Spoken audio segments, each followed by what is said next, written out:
Meenakshi YouTube channel చూస్తున్న వారందరికీ ధన్యవాదములు. నమస్తే. చాలా వీడియోలు చేసి పెడుతూ ఉన్నాను. మరి నచ్చినట్లయితే లైక్ చేయండి, షేర్ చేయండి, సబ్స్క్రైబ్ చేయండి. వివాహ జీవితం బాగుండాలంటే ఏ గ్రహాలు కారకత్వం వహిస్తాయి? ఒకరి ఉదాహరణ జాతక చక్రం 10వ నెల 2010 జన్మించిన వారు. మరి ఎవరికైనా సరే మగవారికి కలత్రకారకుడు శుక్రగ్రహం, ఆడవారికి కలత్రకారకుడు గురుగ్రహం. వీళ్ళిద్దరినీ చూడాలి. తర్వాత ఇద్దరికీ సప్తమాధిపతి ముఖ్యం. తర్వాత ఆడవారికి అష్టమ స్థానం కూడా బాగుండాలి. ముఖ్యంగా ఇద్దరి జాతకంలో ద్వితీయ, సప్తమ, అష్టమ స్థానం, ముఖ్యంగా ఆడవారి జాతకంలో అష్టమం, మగవారి జాతకంలో ద్వితీయాధిపతి, సప్తమాధిపతి ఆ స్థానాల్లో స్థితి పొందిన గ్రహాలు. వీరిది మకర లగ్నం. సప్తమాధిపతి చంద్రుడు అయ్యారు. చంద్రుడు షష్ఠ స్థానంలో స్థితి పొందారు ప్లస్ కేతువుతో.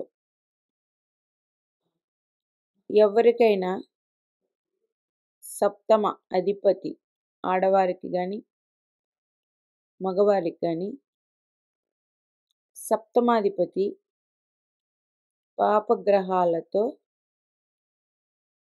కలిసి ఉండకూడదు. వీరు జాతకంలో చంద్రుడు కేతువుతో కలిసి ఉన్నారు. సప్తమాధిపతి ఎన్ని డిగ్రీలు? 11, 12 డిగ్రీలు. అస్తంగత్వం అయితే చెందలేదు. కేతువు వక్రస్థితిలో నడుస్తారు కాబట్టి, అంటే బ్యాక్ మోషన్లో ఉంటారు వీళ్ళు. అస్తంగత్వం అనేది లేదు. కానీ చంద్రకేతువులు కానీ రవిరాహులు కానీ కలిసి ఉంటే ఇది గ్రహణ దోషం. తర్వాత సప్తమాధిపతి ఏ భావంలో స్థితి పొందారు చూసుకోవాలి. వీరికి షష్ఠ స్థానంలో, అంటే షష్ఠ స్థానం అంటే ఈ స్థానానికి వెనక రాసి, అంటే వ్యయస్థితి పొందారు. దీనివల్ల వివాహ జీవితంలో కొన్ని ఇబ్బందులు ఉంటాయి. ముందుగానే వివాహ సంబంధాలు చూసుకునేటప్పుడు దీనికి సంబంధించి పూజలు చేసుకొని వివాహ ప్రయత్నాలు మొదలుపెట్టాలి. ఇది ఒకటి. తర్వాత సప్తమాధిపతి మీద ఏదైనా పాపగ్రహ దృష్టి ఉందా? ఇక్కడ రాహు దృష్టి ఉంది డైరెక్ట్గా. అట్లాగే ఎట్ ఏ టైం చంద్రుడు కూడా రాహుని చూస్తున్నారు. మరి వీరికి సప్తమాధిపతి చంద్రుడు అయ్యాడు కాబట్టి ఆయన ఆర్ద్ర నక్షత్రంలో ఉన్నారు. ఆరుద్ర నక్షత్రాధిపతి రాహువు లగ్నం నుండి వ్యయస్థితి పొందారు. ఇంకా వీరు కృష్ణపక్ష షష్ఠి రోజు జన్మించారు. కృష్ణపక్ష అష్టమి వరకు చంద్రబలం ఉన్నట్లే. మరింకా సప్తమాధిపతి షష్ఠ స్థితి పొంది కేతుగ్రహంతో కలిసి స్థితి పొందడం వల్ల వివాహ జీవితంలో ఇబ్బందులు అనేది ఉంటాయి. మరి పూజలు చేసుకొని ముందుకి వెళితే మంచిది. వీరు అడిగిన ప్రశ్న, సప్తమాది కళత్రకారకుడు అస్తంగత్వం చెందారు. ఆడవారికైతే గురుగ్రహం, మగవారికైతే శుక్రగ్రహం. మరి దీన్ని బట్టి మీరు అడిగిన ప్రశ్నకి మీకు సమాధానం దొరికింది అనుకుంటున్నాను. ఆడవారైతే గురుగ్రహం, మగవారైతే శుక్రగ్రహం. మరి ఇక్కడ గురుగ్రహం వక్రించి ఉన్నారు ఈ జాతకంలో. గురుగ్రహం ఈ జాతకానికి యోగకారకుడు కాదు, వక్రత్వం చెంది ఉన్నారు. ఏదైనా గ్రహం వక్రిస్తే అది 1000 రెట్లు బలం కలిగి ఉంటుంది. శుభగ్రహం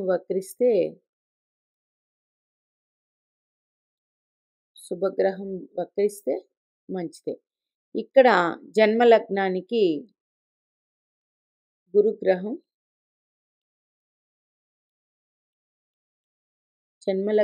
వీరి గురుగ్రహం పాపి అయ్యారు, శుభుడు కాదు. మరి కళత్రకారకుడు నైసర్గిక శుభగ్రహాలైన గురు శుక్రులిద్దరూ కళత్రకారకులు. ఆడవారికి గురుడు, మగవారికి శుక్రుడు. ఇక్కడ వక్రించారు కాబట్టి అస్తంగత్వం చెందలేదు.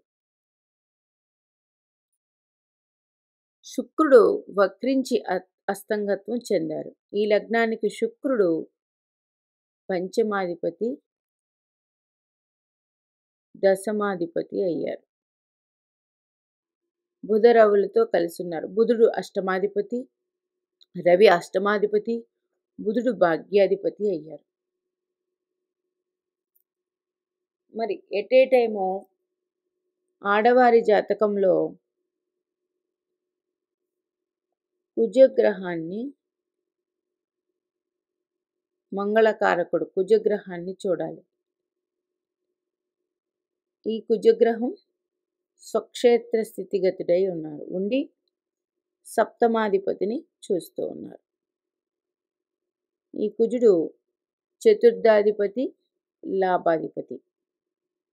చరలగ్నాలకి లాభాధిపతి బాధకుడు. అంటే వీరి జాతకంలో ముఖ్యంగా పూజలు చేసుకుని వివాహం చేయాలి. కాత్యాయని దేవి వ్రతం చేయించండి.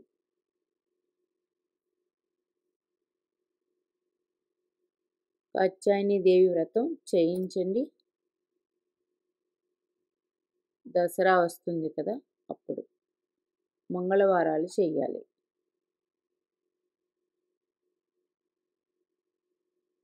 వీరికి ద్వితీయ స్థానంలో ఏ గ్రహం పాపగ్రహాలు లేవు. సప్తమ స్థానంలో పాపగ్రహాలు లేవు. అష్టమ స్థానంలో పాపగ్రహాలు లేవు. ఇది మంచిదే. సప్తమాధిపతి మీద మాత్రం కుజగ్రహ వీక్షణ, రాహు వీక్షణ ఉంది. అది కూడా సప్తమాధిపతి షష్ఠ స్థితి పొంది ఉన్నారు. కొంచెం జాగ్రత్తగా వివాహ విషయమే అటువైపు వారిని పరిశీలించి జాగ్రత్తగా చూసుకుని వివాహం జరిపించాలి.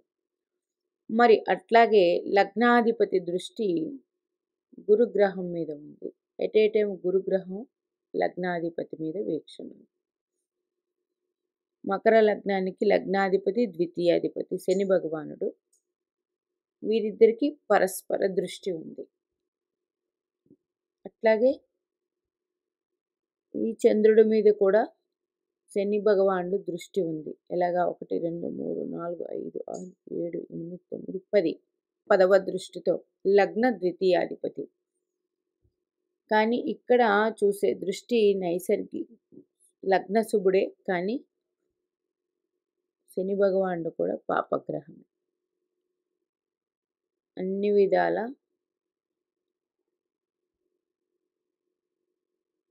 చూసి వివాహం చేయాలి. ఇప్పుడు చెప్పొచ్చేది ఏంటంటే, ఫస్ట్ ద్వితీయ స్థానంలో పాపగ్రహాలు ఉండకూడదు. గుర్తుపెట్టుకోండి, వివాహ విషయమై ఉండకూడదు. సప్తమంలో పాపగ్రహాలు ఉండకూడదు.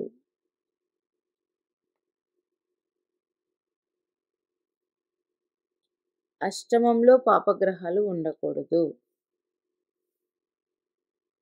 ఇద్దరు జాతకాల్లో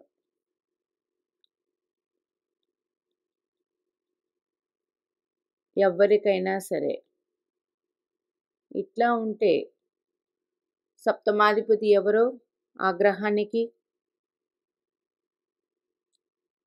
మరి కళత్రకారకుడు మగవారికైతే శుక్రునికి, ఆడవారికైతే గురుగ్రహానికి, ఇలాగే ఈ 3 గ్రహాలు ఈ 3 స్థానాల్లో పాపగ్రహాలు ఉంటే ఆ గ్రహాలకు శాంతి అవన్నీ చేసిన తర్వాత వివాహం చేసుకోవాలి. ఇంకా రెండో పాయింట్, ఈ ఏ గ్రహాలు ఉండకూడదు పాపగ్రహాలంటే రవి, కుజ, శని, రాహు, కేతువులు. రెండో పాయింట్,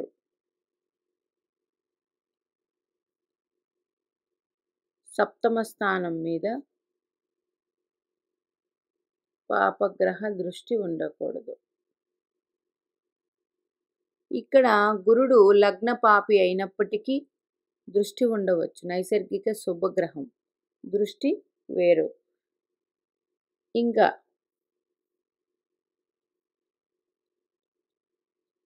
అట్లాగే మూడో పాయింట్,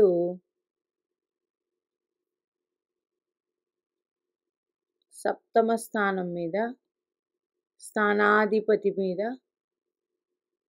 పాపగ్రహ దృష్టి కలయిక ఉండకూడదు.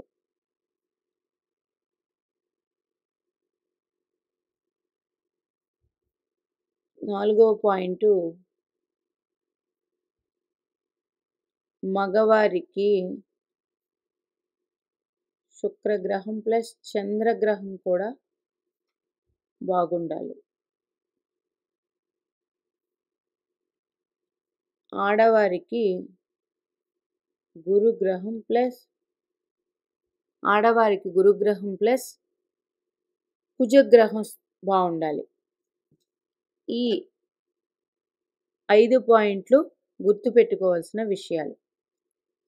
బాగుంటే వారి జీవితం బాగుంటుంది, అన్యోన్యంగా ఉంటుంది. వివాహ విషయమే వివాహం అయిన తర్వాత. అసలు వివాహమే మాకు కుదరటం లేదండి, ఎందుకు కుదరటం లేదు? అప్పుడు ఏం చూడాలి? సప్తమ స్థానంలో ఏదైనా పాపగ్రహాలు ఉన్నాయా? దానివల్ల ఇబ్బంది. వివాహం అయ్యిందండి, తర్వాత బాగోలేదు.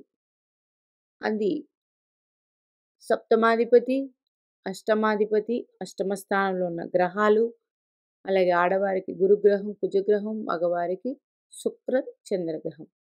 అది కూడా మగవారి జాతకంలో శుక్రుడు చాలా బాగుండాలి, ఆడవారి జాతకంలో కొంచెం తక్కువే ఉండాలి. ఉన్నట్లయితే వివాహ బంధం చాలా బాగుంటుంది. అందుకని వివాహ జీవితమై ఇబ్బందులు వస్తున్నాయి, అసలు వివాహమే అవ్వట్లేదు, అయ్యింది, చాలా ఇబ్బందులు ఉన్నాయంటే గ్రహస్థితి అనుకూలంగా లేకపోతే ఇట్లాగా ఉంటుంది. ఏదైనా మన పూర్వజన్మ కర్మ బట్టి అవన్నీ మనకి సంప్రాప్తిస్తూ ఉంటాయి. మరి ఆడవారైతే ముఖ్యంగా 100% ఒక గురువారమే కాదు, ఆడవారు ఎక్కువగా గురుగ్రహ ఆరాధన డైలీ చేసుకోవాలి. కుజగ్రహానికి సంబంధించి గౌరీదేవి ఆరాధన చేయాలి. మాంగళ్య బలానికి చేయాలి. ఇంకా మగవారైతే శుక్రగ్రహ ఆరాధన, శుక్రగ్రహ దేవత లక్ష్మీదేవి ఆరాధన, అది కూడా శుక్రవారం మరీ ఎక్కువ. అట్లాగే చంద్రగ్రహానికి ఆరాధన, చంద్ర సహోదరి లక్ష్మీదేవికి, గౌరీదేవికి ఆరాధన చేసుకుంటే మంచి ఫలితాలు ఉంటాయి. జన్మ నక్షత్రం రోజు శివునికి పాల అభిషేకం చేసుకుంటూ ఉండాలి. చేస్తే మంచి ఫలితాలు మగవారి జీవితంలో ఉంటాయి. ఇవన్నీ వివాహ జీవితం బాగుండాలంటే ఏ గ్రహాలకు కారణం అనేది అస్తంగత్వం చెందడం వల్ల అంత ఇబ్బంది అయితే ఏమీ ఉండదు. పాపగ్రహాల సంబంధం, పాపగ్రహ వీక్షణ, అట్లాగే సప్తమాధిపతి అష్టమ, షష్ఠ, అష్టమ వ్యయస్థానాల్లో స్థితి పొందిన లేదా పాపగ్రహాలతో కలిసి స్థితి పొందిన, పాపగ్రహ వీక్షణ ఉన్న ఎక్కువ శాతం వివాహ జీవితం అనేది చాలా ఇబ్బందికరంగా ఉంటుంది. దీనికి పరిహారాలు మనమే స్వయంగా ఇంట్లో ఉండే రోజు చేసుకోవాలి. ముఖ్యంగా వీరికి చంద్రకేతువులు కలిసి ఉన్నారు, పాపగ్రహ వీక్షణ కలయిక, రాహు వీక్షణ, శని వీక్షణ, అట్లాగే కుజగ్రహ వీక్షణ, ఇన్ని గ్రహాల వీక్షణ సప్తమాధిపతి మీద ఉన్నాయి. అర్ధనారీశ్వర స్తోత్రం జీవితాంతం డైలీ ప్రొద్దున్న స్నానం చేశాక పూజా సమయంలో చదువుకోవాలి. చాలా ఈజీ అండి. 8 స్తోత్రాలు ఉంటాయి.